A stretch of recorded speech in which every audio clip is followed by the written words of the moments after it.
أعوذ بالله من الشيطان الرجيم بسم الله الرحمن الرحيم يا أيها النبي قل لأزواجك وبناتك ونساء المؤمنين يدنين عليهن من جلابيبهن بے پردہ جو نظر آئی کر کی چند بیبیاں بے پردہ جو نظر آئی کر کی چند بیبیاں اکبر زمانے میں اللہ رہتا ہے کونے سے گر گیا پوچھا جو ان سے آپ کا پردہ ہو کیا ہوا پوچھا جو ان سے آپ کا پردہ ہو کیا ہوا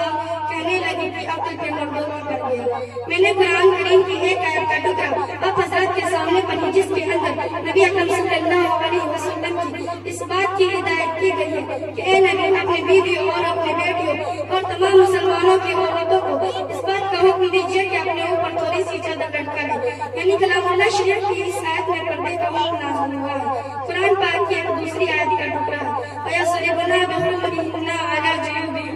کہ عورتیں اپنے اوڑھنیوں کو سینوں پر ڈال لیا کریں اس آیت سے بھی پردے کی جانب اشارہ ہے لیکن دیکھتے ہی دیکھتے پورے دنیا میں شیطانی ڈنکے بجنے لگے مسلمان عورتوں کو مکاریوں اور یاری کے بندے میں پھنسانے کے ارادے ہونے لگے مسلمان عورتوں کو اس کے گھر کی چار دیواری سے نکل کر شرعام پر بدنام دشوار کرنے کی انتہائی کوشش کی گئی اسے شمع حامل بنا کر درندہ سب انسانوں کے حوالے کیا گیا پردہ کے مخالف طلاقوں صفات سیاہ کر دیے گئے ان کی صرف ایک ہی صدا تھی کہ پردے کے گربان کو چاہ کر ریزہ ریزہ کیا جائے اور عورت کو بے لگام اور بے حیا چھوڑ دیا جائے وہ جو چاہے کرے انہوں نے آہستہ آہستہ مسلم خاتون کو برقرار دیا مسلم عورتوں نے بھی پردے جیسی عظیم نعمت کو پیٹ پیچھے ڈال کر مردوں کے ساتھ کاندھے سے کاندھا ملا کر چلنا شروع کر دیا پھر نہ پوچھے کہ اسلامی معاشرہ کن کن خرابیوں سے بے چار ہوا کتنی مصیبتوں اور آفتوں کا سامنا ہوا بدکاریوں سے ناکاری عام ہوتی مکانوں دکانوں بستیوں اور بیابانوں میں برائیاں ہی برائیاں نظر آنے لگی اگر اسلام دشمن طاقت ہے یورپ امریکہ پردہ کے خلاف ہے تو ہمیں اس کو کوئی تعجب و حیرانی نہیں کیونکہ اسلامی تعلیمات کو ہر طرح بدنام کرنا ان کا شعبہ بن چکا ہے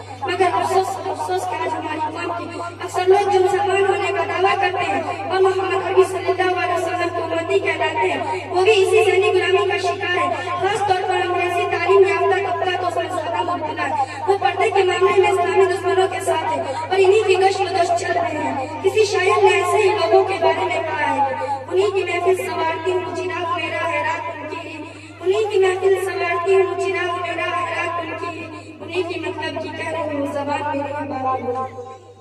یہ اس یوروپ اور امریکہ کے دن ہے کہ نوجوان لڑکیاں باریک سا دوپٹہ گلے میں ڈال کر چست اور باریک لباس پہن کر کھلے عام گھوم رہی ہے میں اپنے ماں اور بہنوں سے کہنا چاہتی ہوں کہ ہماری کامیابی کفار مشرکین عیسائیوں سے نہیں بلکہ ہماری کامیابیوں کا ہماری خدا تعالیٰ شریف اور رسول اکرم صلی اللہ علیہ وسلم کے بتائے ہوئے طریقے اور اسلامی احکامات کے اندر ہمیں عقل کا چراغ گل کر کے نفس کے پیچھے بھاگنے اور مغرب کی بد تہذیب عورتوں کی نقل کرنے کی ضرورت نہیں ہے ہماری ہدایت قرآن و سنت کے بتائے ہوئے طریقے میں ہے حضرت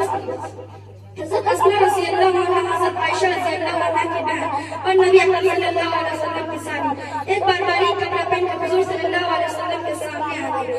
سرور کائنات نے ضرورتیں کی اور ارشاد فرمایا کہ اے اسماء جب عورت بالغ ہونے کی عمر کو پہنچ جائے تو اس کے جسم کی کچھ بھی دیکھنا جائز نہیں سوائے اس کے چہرے اور اس کے ہتھیلیوں کو اس حدیث سے اس بات کا صاف پتہ چلتا ہے کہ باریک کپڑا پہننا بھی پردے کے خلاف ہے انسان کے چہرے پر خوبصورتی سے جڑی نفس کے دو آنکھیں سب سے بڑی چور ہے دل و دماغ کی تمام مسادس میں جڑی یہی دو آنکھیں دلی جذبات اور عقلی احساسات کی ترجمان عشق و محبت تمام اہل ایمان ماننے کی ذمہ داری یہ دو آنکھیں اتنا فساد عام طور پر انہیں سے ہوتی ہے اس کے رب سلام نے صرف عورتوں کو نہیں بلکہ مردوں کو بھی نگاہ نیچے رکھنے کو حکم دیا ہے جیسا کہ کلام پاک میں آیا ہے قل للمؤمنین یغضوا من ابصارهم وقل للمؤمنات یغضوا من ابصارهن ایک بار کا قصہ ہے کہ ام سلمہ رضی اللہ عنہ اور میمونہ رضی اللہ عنہ سرور کائنات محمد صلی اللہ علیہ وسلم کے پاس بیٹھی ہوئی تھی کہ عبداللہ بن ام مکتوم جو نابینا صحابی ہے تشریف لائے آپ صلی اللہ علیہ وسلم فرماتے ہیں کہ ان سے پردہ کرو ام سلمہ رضی اللہ عنہ نے عرض کیا کیا یہ نابینا نہیں ہے نہ وہ ہم کو دیکھ سکتے اور پہنا پہچان سکتے ہیں ام سلمہ رضی اللہ عنہ نے عرض کیا تم دونوں نابینا ہو تم انہیں دیکھتے رہے محترم بزرگوں